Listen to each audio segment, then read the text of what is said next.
Adobe Illustrator Dinosaur Illustration Part 4. This is the final demo with using Illustrator in this illustration. We've now created our dinosaur illustration and I'd now like to put it into backgrounds rather than it just being floating around on a white space. So I'm just going to put this aside and show you how I've created it. So I'm going to paste my dinosaur from another document.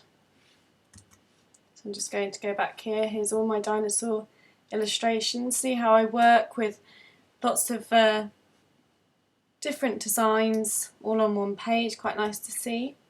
Just going to use a direct selection tool. Make sure that I've selected all the points, because you know if you selected all the points, because none of them are then white.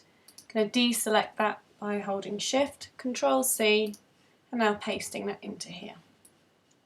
So very simply we can create a background, but before I do that I want to group. So I can either do Control G or Object Group.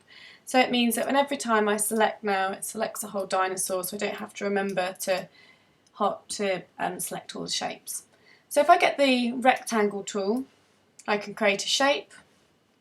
I can then fill that shape with whichever colour I wish, and then right click, arrange, centre back. So now my dinosaur is on a background, and you could add a horizon line to that background. I could get the pen tool. I could then change in my stroke the weight of that line. So I need to go to stroke, need to go to colour and change it to black, and I'll change the weight of that. And then if I select my dinosaur, right click, arrange, bring to front, now my dinosaur feels like it's not floating, it's actually a bit more grounded and walking along. So what's quite nice as well when creating illustrations is sometimes having your illustration breaking out of the frame. It doesn't always have to be centred, it could be walking through that frame. So if I wanted to add a sun, I could get the ellipse tool, hold Shift to make it a perfect circle. It's defaulted to the previous options, so I go none stroke. It's going to fill in blue, but I want it to be filled in yellow. And then so it's softer, if I go to my transparency, change the opacity, may even want to put a slight blur on it. So I go to Effect, Blur, Gaussian Blur. That's a little bit softer. So it's just there in the distance.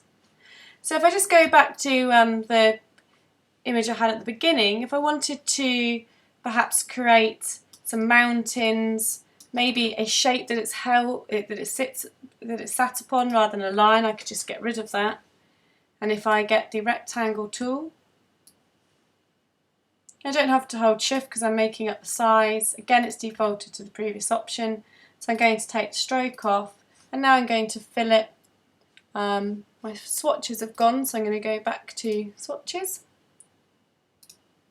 and now add grey. I'm going to select the dinosaur, right click, arrange, bring to front. So now it's sat on top of that line. So that feels like it's walking along, quite grounded. To do some mountains, I'm just going to get the pen tool, and I'm going to create some shapes. I'm going to be really free with these shapes.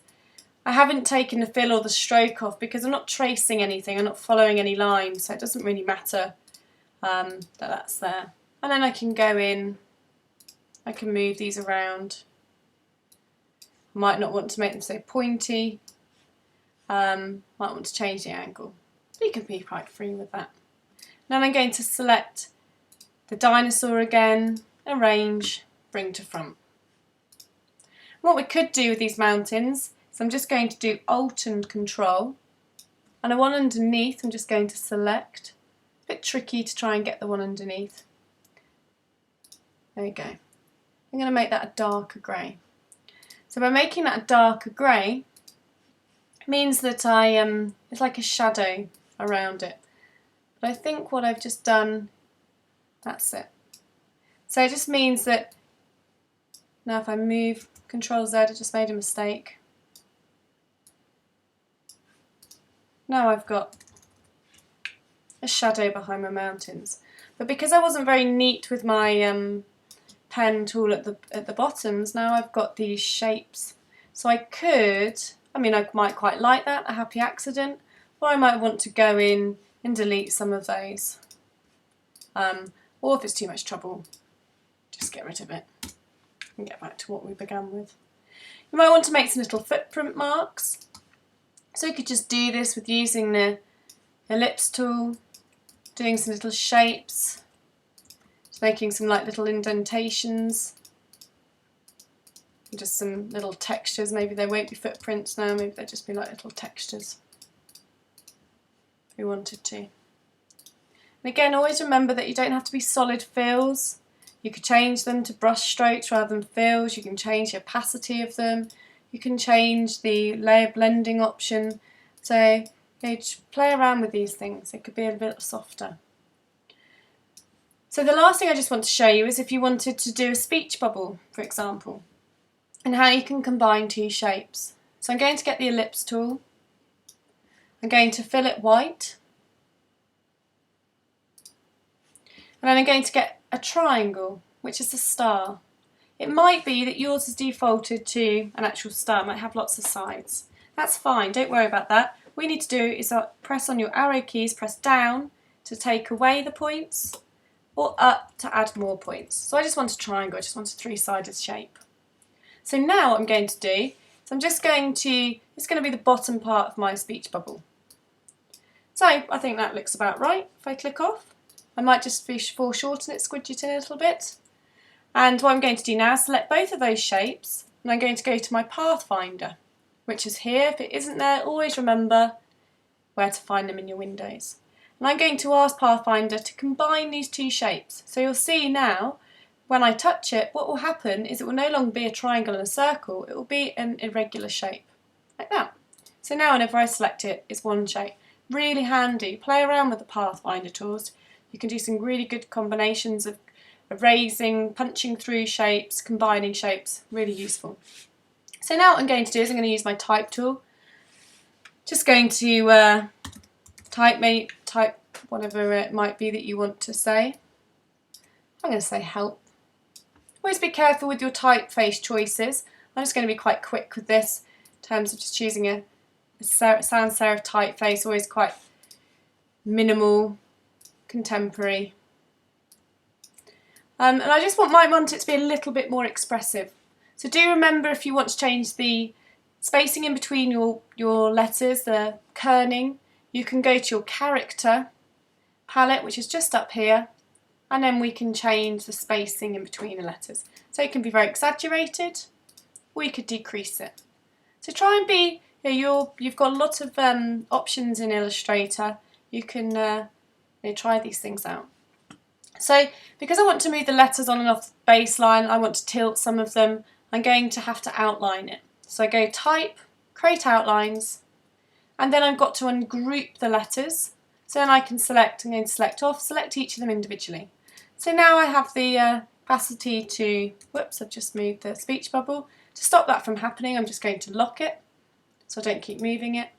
And like with now I'm moving the background. This is the thing, because we're not dealing with lots of layers or any layers. So let's just lock that selection. Right, now I'll be able to select it. So I'm going to just move them with my arrow keys.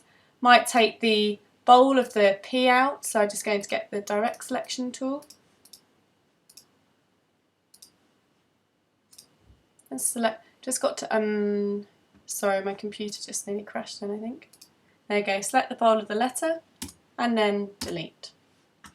And you might decide that you want to then,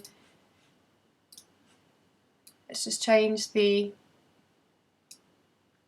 descender of the letter, going to extend that.